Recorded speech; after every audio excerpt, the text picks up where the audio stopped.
Welcome back to the climate track. I'm very excited for our next talk, which will be by Dr. Nan Pond of SilviaTerra.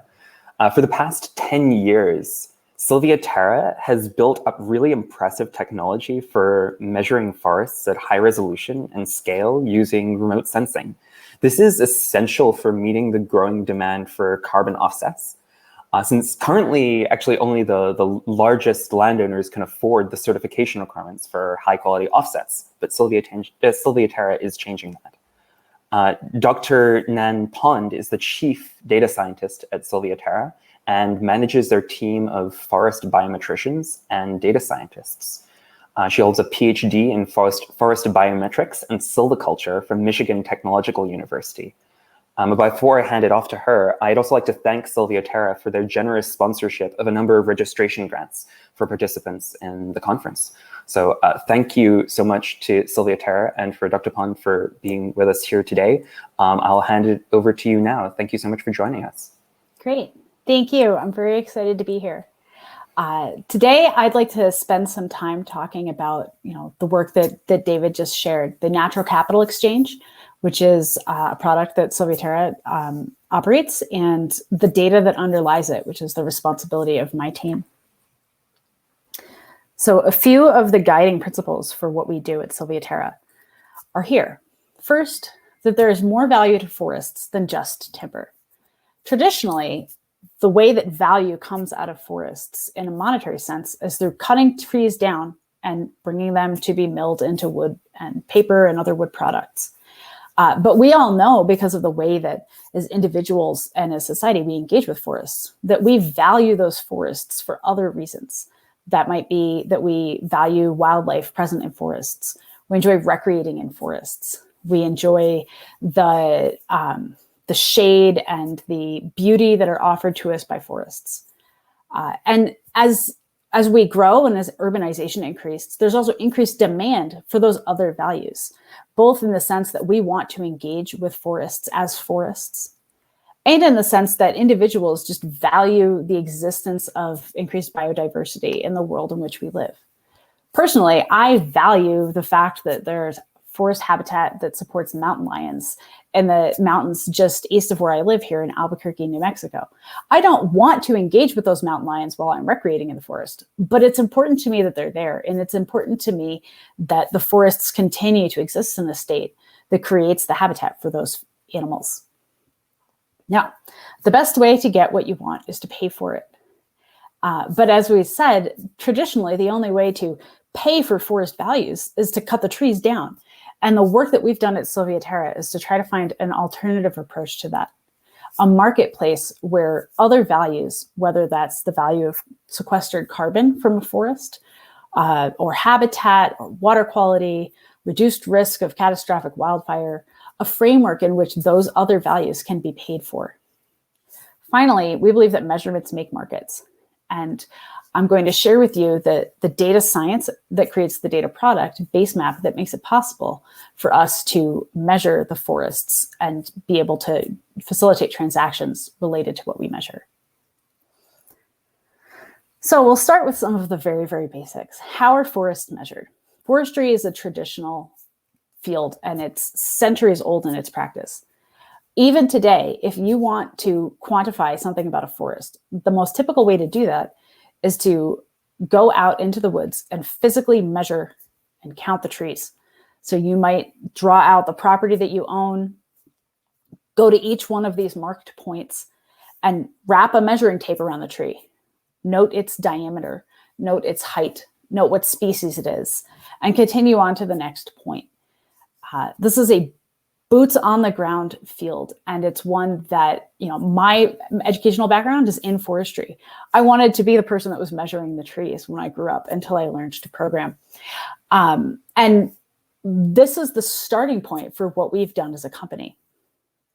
For the first decade of our existence, what we were doing was using remote sensing and inventory measurements that were made on the ground to develop high-resolution inventory products on a consulting basis for large landowners in the United States. We took everything that we had learned from that experience and used it to say, well, what can we do that would be consistent across the entire country? To do this, we made use of a really amazing data set that the United States Forest Service maintains. This is a network of measured locations across the entire country through the Forest Inventory and Analysis Program.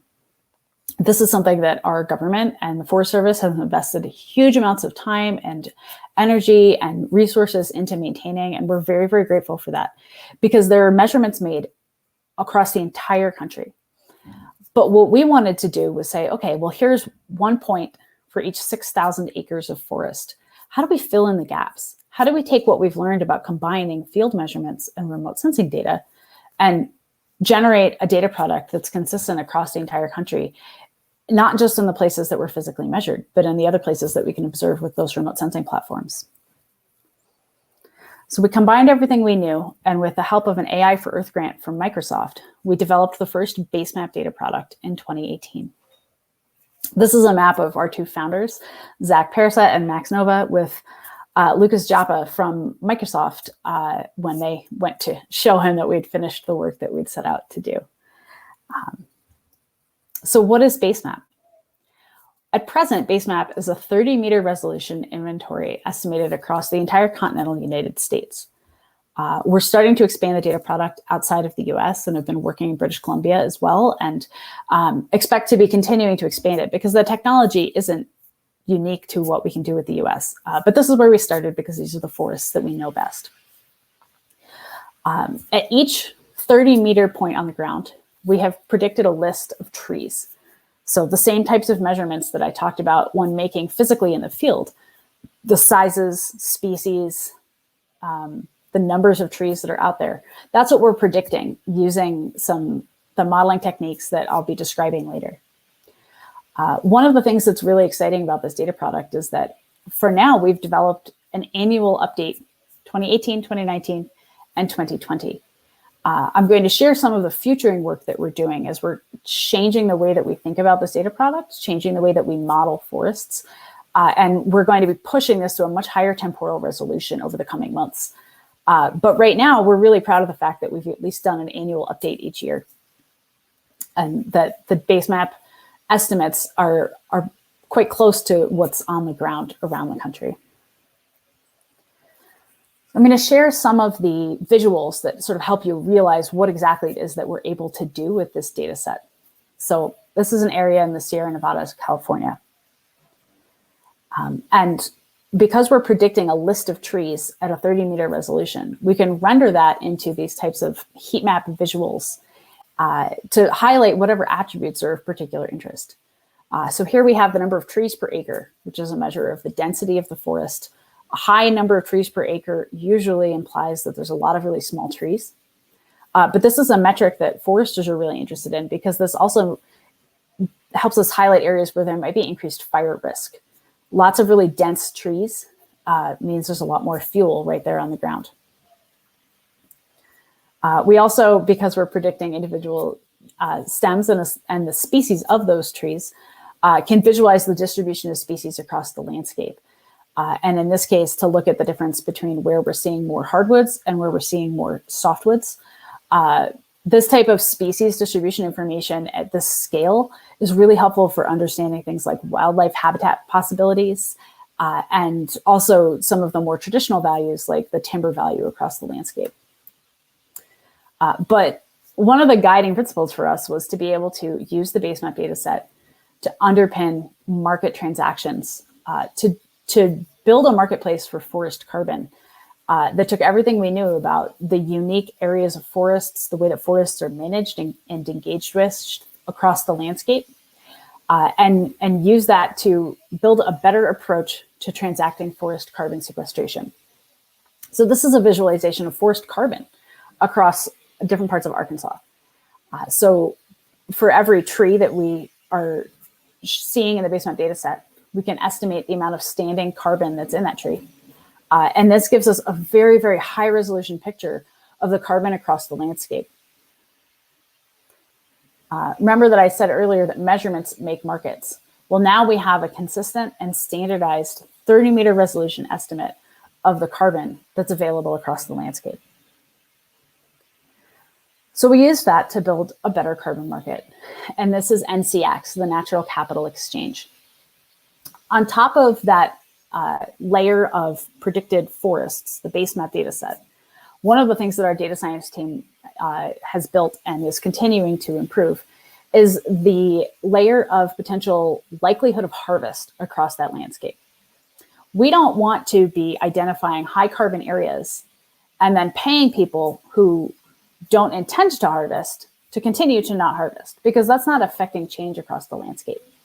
Instead, we assess the expected likelihood that someone would harvest and the amount of carbon they would remove if they were harvesting, and offer a payment to defer that harvest for 1 year. That transaction through the Natural Capital Exchange is done through an auction that brings together small landowners and very large landowners across the US with corporate buyers who have pledged to either minimize or make neutral or negative their carbon impacts. The impact of this is that the amount of carbon in the forest increases across the landscape because forests are growing for 1 more year before a planned harvest might take place. We piloted this approach in Pennsylvania in 2019. And at that time, we had 21 different landowners who owned collectively 68,000 acres of forest, and were able to sequester 300,000 metric tons of carbon dioxide equivalent through that 1 year pilot project. And that was the starting point for us. Our first annual cycle is currently underway.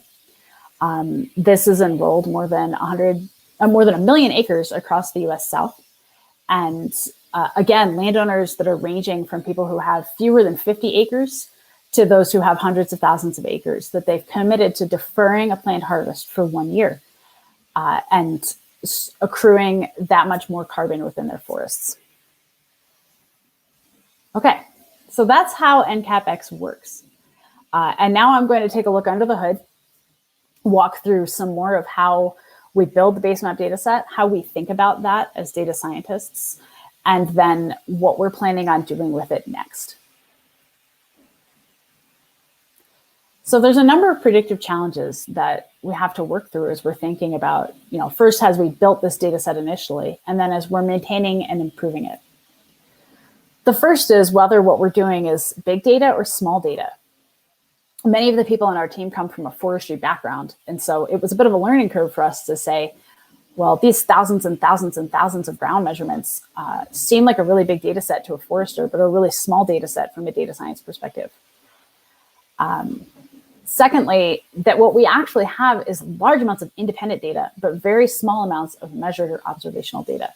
So we have those FIA ground measurements as well as additional field measurement data sets that our company has built and maintained. But that's a fairly discrete number of observations. Whereas when we pull in remote sensing data, we have huge amounts of data that can be combined with those observational data sets in different ways. This includes the spectral information that's collected from satellites that are continually passing overhead, climate estimates that have been developed by other researchers, forest change and disturbance metrics that have been developed by other people, topographical information. And then when we get into the harvest risk estimates, we pull in a bunch of other empirical information that's also relevant. So we have these huge amounts of data, but then we have a relatively small number of observations that we can use to build and train models and to evaluate those results. When we're predicting things out to that 30-meter scale across the whole country, again, we're generating very, very large data sets. And so thinking about how we both manage these data sets and then how we build models that leverage all of the things that we know and all of the things that we can observe has been a really interesting challenge for our team. Finally, one of the challenges that we face is how to think about truth or how to evaluate the quality or the right answer in what's historically a very boots on the ground profession.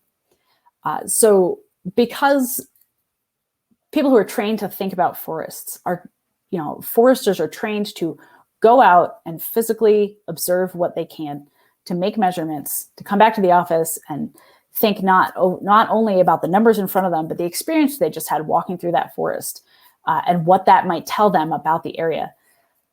It's very, very hard to try to capture that same amount of like intrinsic understanding in a remote sensing data set.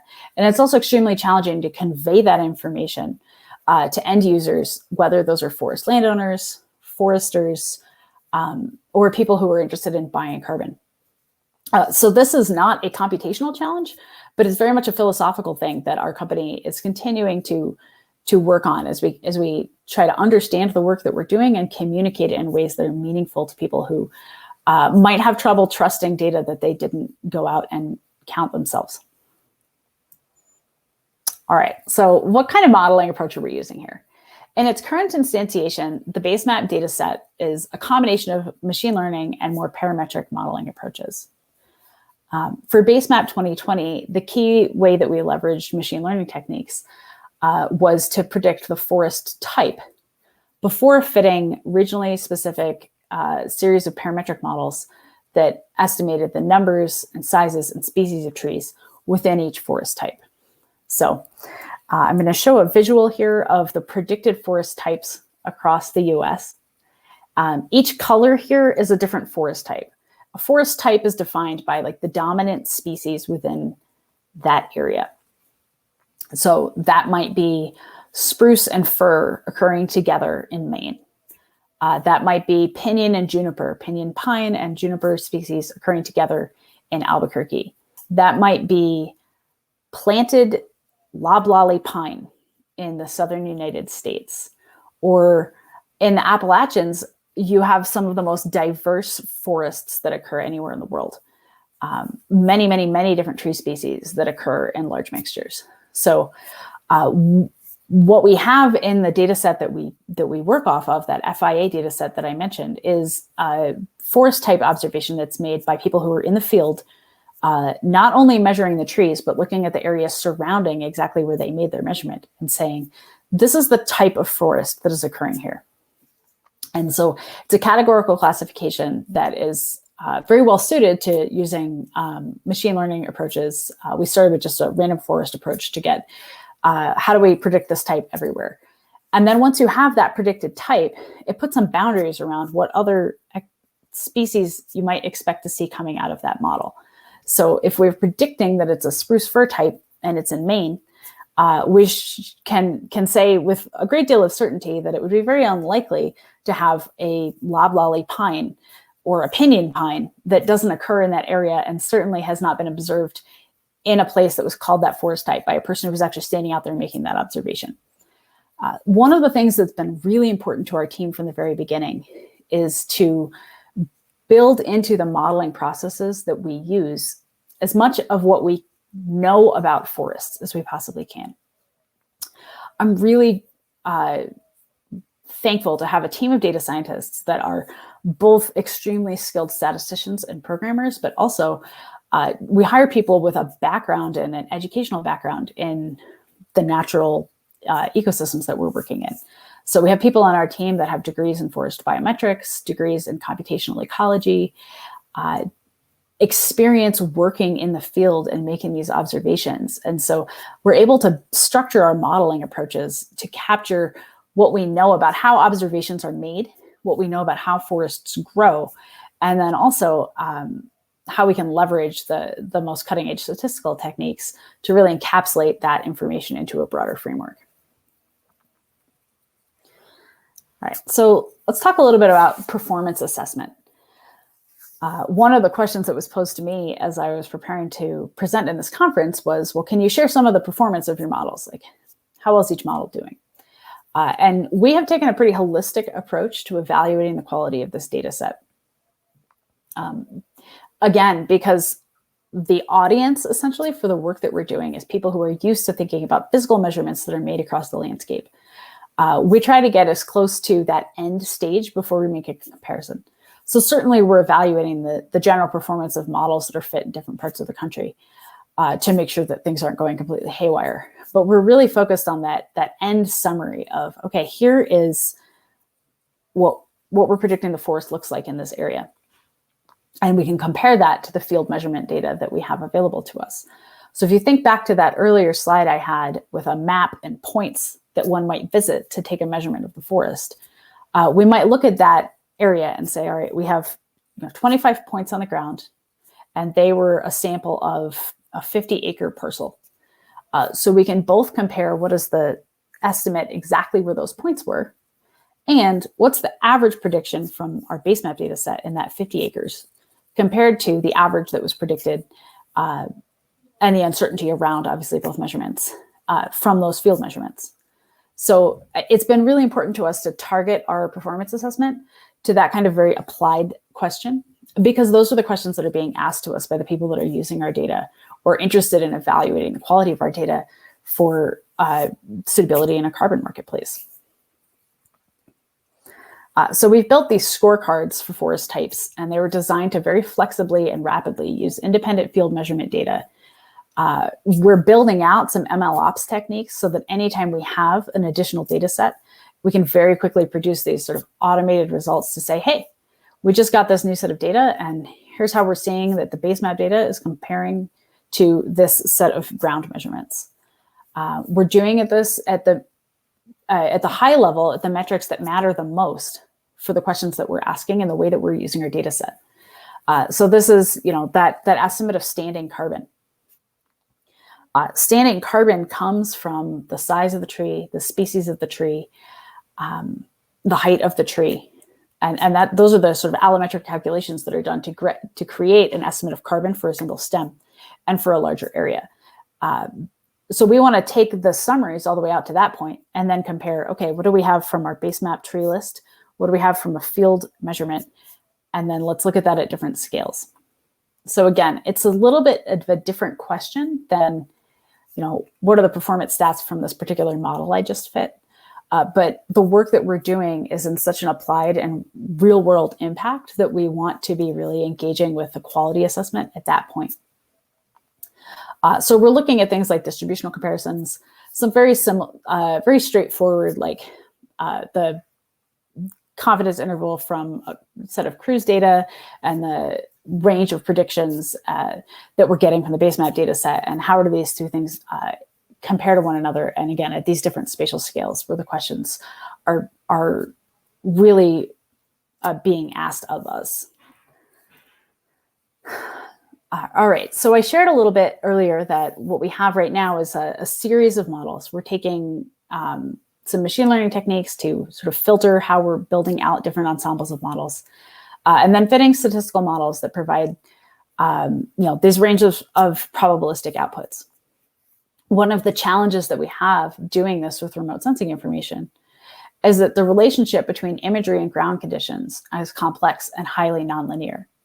When we started building Basemap, we took large stacks of remote sensing inputs and tried to reduce the dimensionality of the data sets by running some fairly straightforward like principal components analysis, which is useful because it allows us to sort of pull out those principal components. There's a reason that people like to use that type of analysis. But at the same time, that results in a loss of information and a bit of a breakdown of that relationship, because it sort of forces linearity in a place that we know it doesn't completely exist in the original observations. So we've been going through a pretty extensive amount of a futuring exercise to determine what the next generation of Basemap needs to look like to more robustly support the natural capital exchange. So I mentioned that we have an annual Basemap right now, but we run the natural capital exchange on quarterly market cycles. So this is obviously like a huge challenge for our data science and data engineering teams, that we need to take this annual data product and increase the temporal resolution of it, at minimum to be a quarterly data product, so that it is most closely aligned with the ground conditions at the point when properties are being enrolled. So we are working on that. As I speak, my team is busy training some new models and figuring out how we want to do this, identifying the best remote sensing data sets, and pushing ourselves to bring in additional information that has a higher frequency of observation. And that includes bringing in other types of sensors. So we've relied a lot on optical sensors, so things like Landsat and Sentinel-2, that return red, green, blue, and infrared information about what's on the ground. But when there are clouds in the way, you lose a lot of information because what you have is a great RGB picture of a cloud.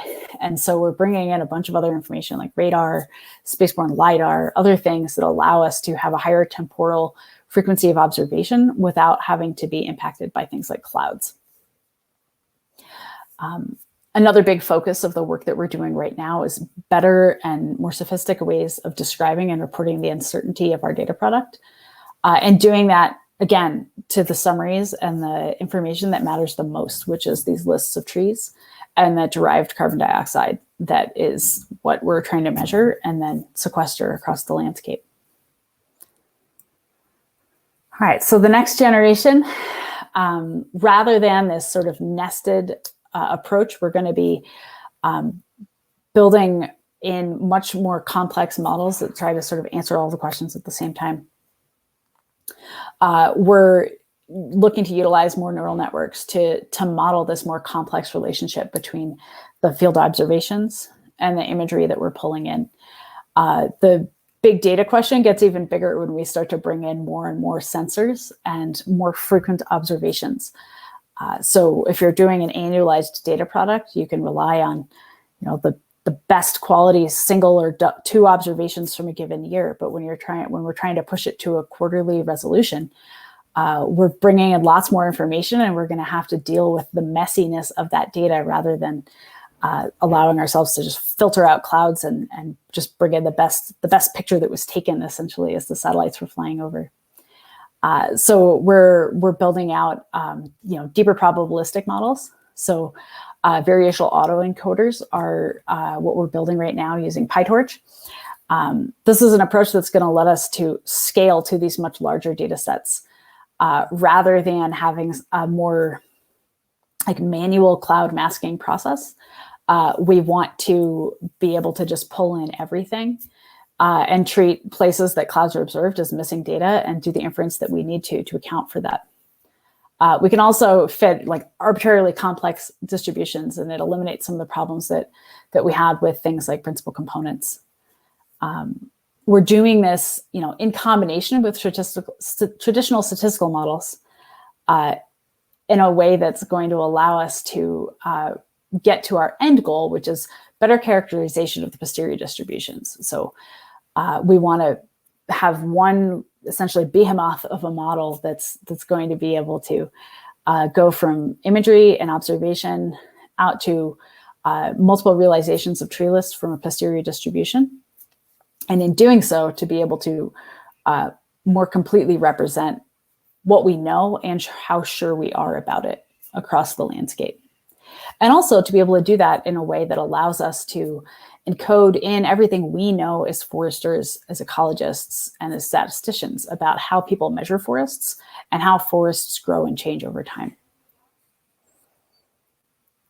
So I'm going to share a little bit about our data infrastructure.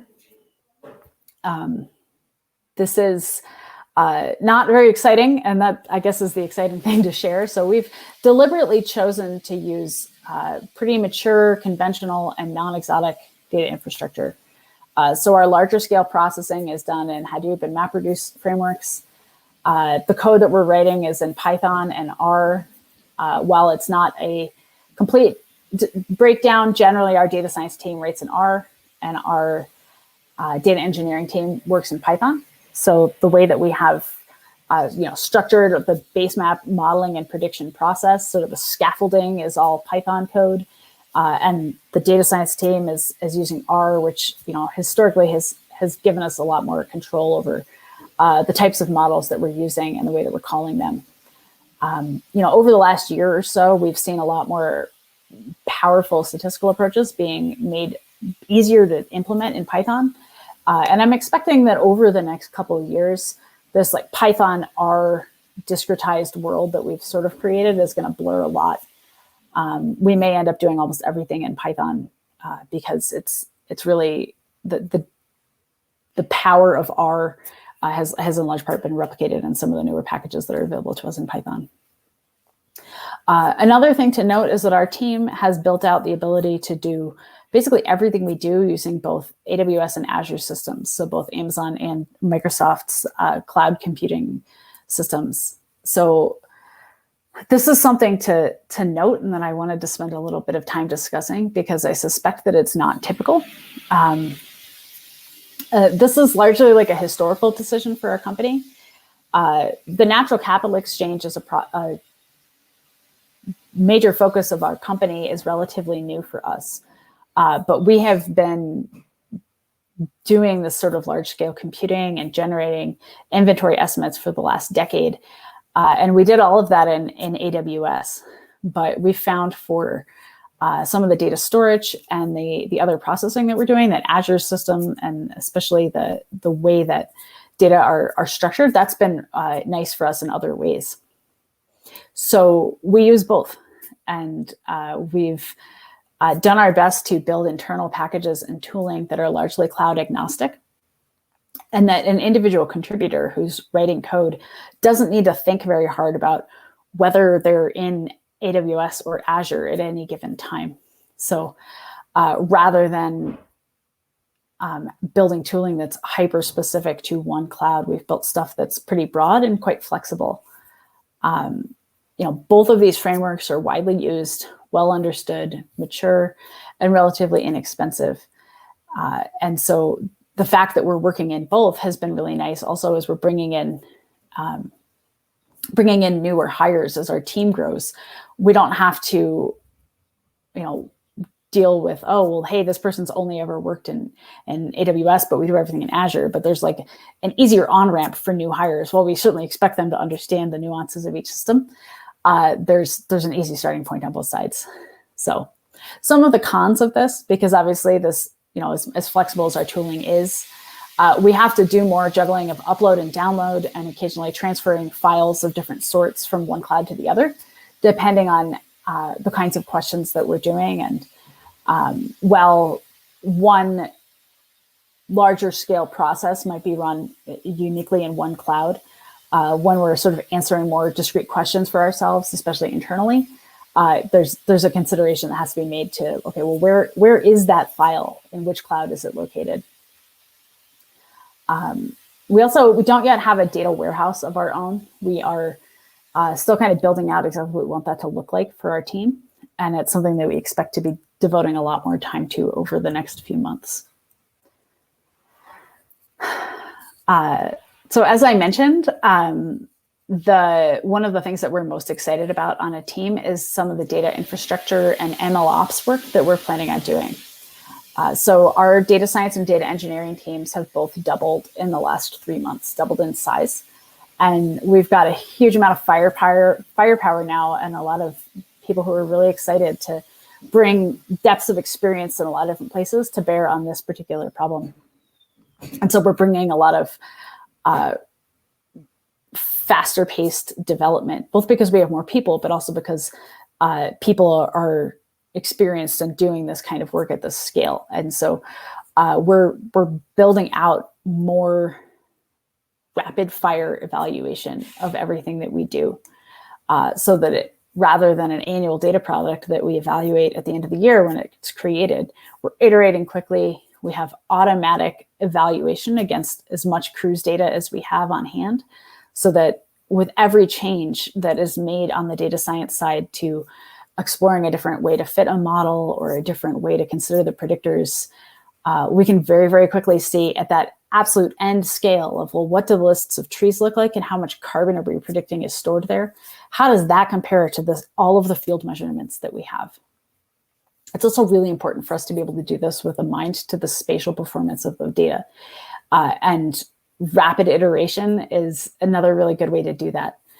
Typically, the way our team has worked is that you find an area, a geography, and we're testing and developing models there. And the ability to, as quickly as possible, answer the question, does this change that is performing well in this forest also increase the performance of our models in other forests? Or is it doing well in this context, but in a different forest type or in a different part of the country where the imagery inputs might be messier or cleaner? Is it having that same impact? So we are really spatial in how we think about our data, and we want to be really spatial and in how we evaluate the performance of the data as well. So bringing in some of these newer techniques to help us get there faster is going to be a really powerful change for our team in terms of how quickly we can build and improve, and how quickly we can get more and more precise estimates of the carbon across the landscape. So again, the reason that we're doing this work isn't because we want to have a great picture of what's present across the landscape right now. It's because we want to have a measurement that is consistent and available and reproducible to inform the natural capital exchange, so that everybody can agree on, hey, this is what is here right now, and this is how much I value it. And have a marketplace that allows us to transact on that sort of objective measurement that isn't just, well, I want there to be more, and I think that, you know, this forest looks like this to me, or I measured this much, and so what's next to it is probably going to be similar. We don't want to be using like broad brushes in the work that we're doing, but rather to be using, you know, all of the statistical firepower and as many remote sensing observations and ground measurements as we possibly can to support the natural capital exchange. Right now, as I mentioned, we're transacting the sequestration of carbon through the deferral of a planned harvest for a 1-year term. We're also working to build this out in other directions. So we don't want to be just focused on forest carbon in the long term. We want to be operating a marketplace where we can consider both co-benefits, like increased age and size of trees, creating better habitat for certain bird species, but also being able to really critically think about the trade-offs. So in parts of the country where there are catastrophic wildfires, more and more and more trees is actually going to be creating more and more problems. And so we want to be really thoughtful about the ability to value both, okay, well, what does it look like for this forest to remain as forest for 1 more year?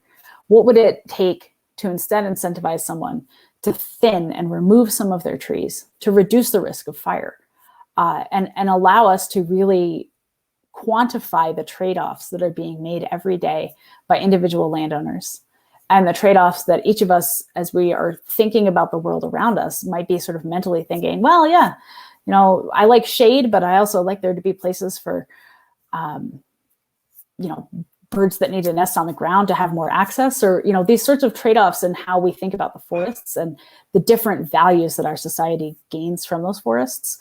We're really trying to make sure that we can quantify those things and bring numbers and bring the computational resources that we have in this day and age to answer these problems better. Finally, I wanted to share the link to our NCX Impact dashboard. This is currently at impact.silviaterra.com. And it is a really powerful way to visualize what's happening over the course of this 1-year term. So I would encourage people to go and check this out. You can see some information about the landowners that are currently enrolled in our program, and not just, you know, where they are and what kind of forest they have, but the impact from a climate perspective of the work that we're doing, and the impact for different wildlife and the habitat suitability for different species as well. So thank you very much.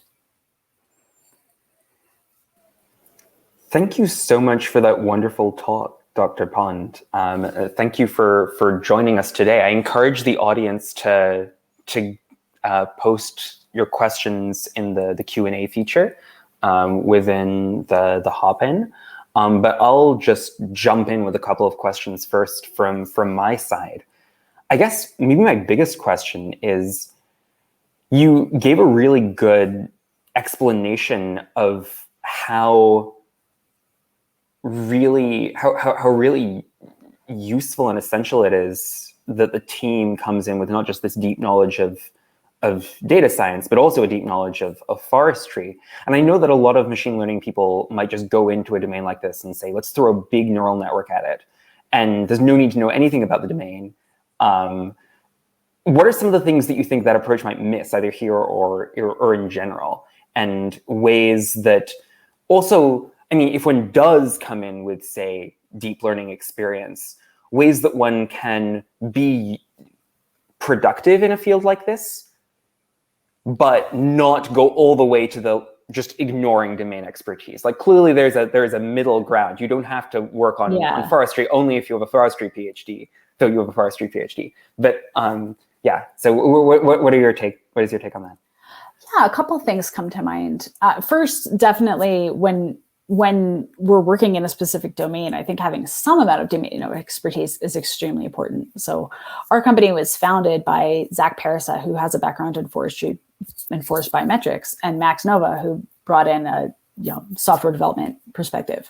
So even from the very beginning, when there were two people that were running our company, one of them had a great deal of domain expertise, and the other one knew how to execute the ideas, and that in a more programmatic context. So I think having, if you don't have the domain expertise, making sure you're partnered with people that do, and that might be like multiple individual contributors on one team, or that might be as a company grows, or it is structured in a way where there are sort of these subject matter experts that are available for consultation. Another thing that comes to mind is just really making sure that you understand the realism that your neural network or another like machine learning technique is producing. And I think that's one of the biggest challenges, is that when we use those sort of like MLOps techniques, we can get great answers, but we might not totally understand why. And you need some amount of subject matter knowledge to be able to say, like, is this realistic, or is this just a result? And how do I even think about it? And so that's one of the reasons that I'm, as I said, I'm really grateful for the team that I have, because we can quickly get that information. But when we're working in a new forest where we don't know as much, like, I also don't hesitate to, in addition to understanding sort of the discrete like results of a model and like, okay, does the model perform the way I expect it to? I'll get on the phone with somebody who knows the forest, because that's the context I'm working in, and ask, does this sound right? Like, is this realistic? And I think it's humbling to have to ask that question, but it's also deeply important, rather than just assuming that because I think my math was good, my result must be good.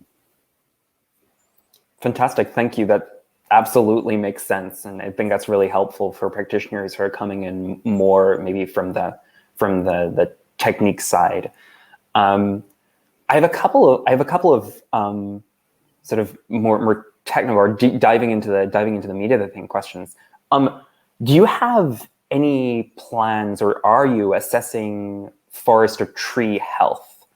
So, are you, when you're looking at a white ash forest in the Northeast, are you assessing the state of those trees? Is that something that you can do? That's a great question. So yes and no. We right now are pretty comfortable with being able to make estimates of like risk or potential risk. So, you ask about ash trees because there's a insect called the emerald ash borer that is wreaking havoc on ash trees across, the Midwest and the Eastern US. And we can identify like species level, hey, there's a lot of ash here. And, there's great other mapping products of like, here's the front of the emerald ash borer moving across the country. The technology that we're using, the satellite observations, because they're all, spaceborne observations, we're not able to look at an individual tree because we're working at a 30-meter resolution. But we are able to, and one of the things we're exploring is sort of a multi-tiered approach where we can use that 30-meter resolution information to say, hey, these are areas that are a higher risk, and have a predictive model on top of that that'll say, we should get better information here, whether it's, to answer this question, we need to buy higher resolution information and, take a closer look from the air, or whether it's, and I've done this before, like flagged areas that I thought needed to be reviewed and then sent somebody out there to put the boots on the ground, take pictures and send them back to me so that I could understand whether my model was even doing what I expected it to or not. Absolutely. That totally makes sense. Do you have any plans to move outside the US? It seems like SilviaTerra is focused specifically on US forests. We have started in the US for a few reasons. One is that most of us are Americans, and this is, these are the forests we know. The other is that the Forest Service FIA data set that I mentioned is one of the best in the world. So it's been a really great training ground for what we're doing. But yeah, there's nothing in our process that is unique to working within the US. And we are looking at expanding to new geographies in for the Natural Capital Exchange, definitely within the next year. Because the same sort of framework that we're using for the marketplace is something that can be extended quite readily. Fantastic. Well, I look forward to that. Okay. We are at time now. So thank you very much for joining us, Dr. Pond, and thank you everyone for attending. Looking forward to seeing you all at the next session, which will be, I guess, tomorrow, because we had a bit of a change of schedule with the practitioner chat. So thank you everyone for attending, and looking forward to more on the climate track in future. Thank you again, everyone, and thank you, Dr. Pond.